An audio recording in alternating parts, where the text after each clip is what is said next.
I easily win. If you count the illegal votes, they can try to steal the election from us. If you count the votes that came in late, we're looking at them very strongly, but a lot of votes came in late. This is a case where they're trying to steal an election. They're trying to rig an election, and we can't let that happen. Today we're going to talk about Donald Trump's refusal to accept the results of the just concluded presidential election in the United States of America. Many Africans are saying Donald Trump is setting a bad example to African leaders as he refuses to accept the outcome of the presidential election. The result of the election was in favor of former Vice President Joe Biden, and ever since, Donald Trump claimed that the election was rigged against him. Now, Africans are against Donald Trump for that act because most African countries look up to America for a good democratic system, as African leaders tend to stay too long in power. So America has been a great example to them. But with the recent claims of Donald Trump, Africans fear that Trump's action can mislead African leaders. Even the former US First Lady condemns the act of Donald Trump, saying that he should accept the principles of democracy because of the benefit of the country and not one man. According to Mori Keita, a car parts dealer in Guinea, Donald Trump cannot proclaim himself as a winner in an election where he was a candidate when justice exists. Another African named Bashar Diallo, who is also from Guinea, said dozens were killed in protest before and after the West African country's president won a controversial third term in the month of October. As Donald Trump refused to accept defeat in the election result, many Africans felt a sharp sense of irony seeing events play out in a developed country whose authorities regularly admonish African leaders for not respecting the principles of democracy. They argued that Donald Trump is not setting a good example for Africa at this age. Some Africans have joked on social media that the US is becoming more or less like a post-colonial African state. An Ivorian journalist, Mark Kamara, says the US has set a bad example for Africa, with presidents on the continent possibly taking their cue from the happenings before and during the election. Donald Trump's refusal to accept defeat, especially since he is the outgoing president of the country, that is taken by many Africans as an example to be followed. A society activist named Henry Motombo said Donald Trump's exit leaves the African youth perplexed. According to him, African youth have been observing from a distance, but when America, which gives a lot of lessons in democracy to African countries, starts to experience these democratic challenges, we wonder whether the world is in danger.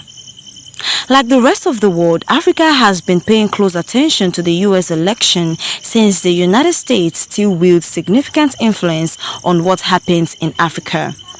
Whoever is in charge in Washington and the policies they pursue have direct and indirect consequences for the continent, Achille Mbembe, a Cameroonian political analyst, said.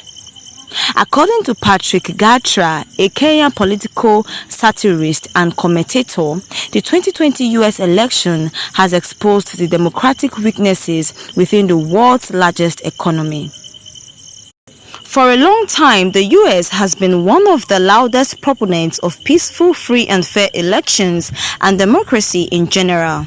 Gatara said it has been preaching to Africa and in many ways helping us to improve our democracies, but it seems like while the US was preaching water, it was talking wine.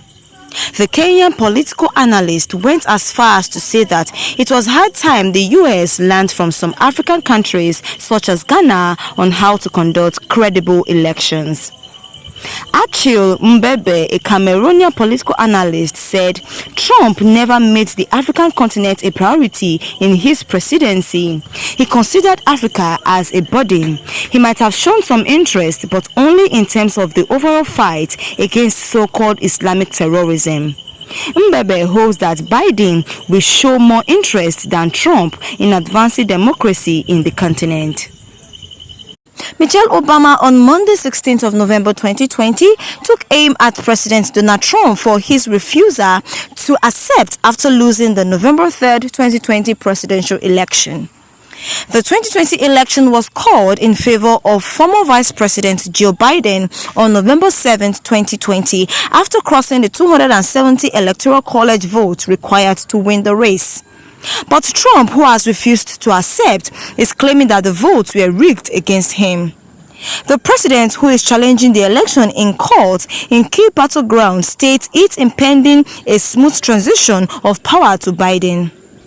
In an Instagram post, Mrs. Obama said the love of country required everyone to respect election results even when unfavorable. She wrote, "The presidency doesn't belong to any one individual or any one party."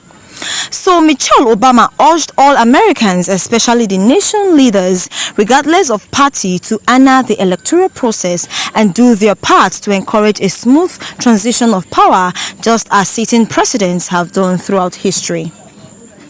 The former First Lady recalled her struggle after Trump defeated Hillary Clinton by a far closer margin in the 2016 presidential election. Mrs. Obama said although she and her husband were hurt and disappointed, they listened to the voice of the people and immediately set the transition ball rolling. According to her, they invited the elites from President-elect team into their offices and prepared detailed memos for them, offering what she and her husband learned over the past 8 years of their tenure. Mrs. Obama further wrote that Trump has spread racist lies about her husband that had exposed her family to danger. It was not something she was ready to forgive, according to her, but she mustered the strength and maturity to let go for the sake of the country. And so we will be back with more news on Nebo TV. Stay with us, don't go off. My name remains Agbaji Onome. God bless you and God bless Nigeria. Stay safe.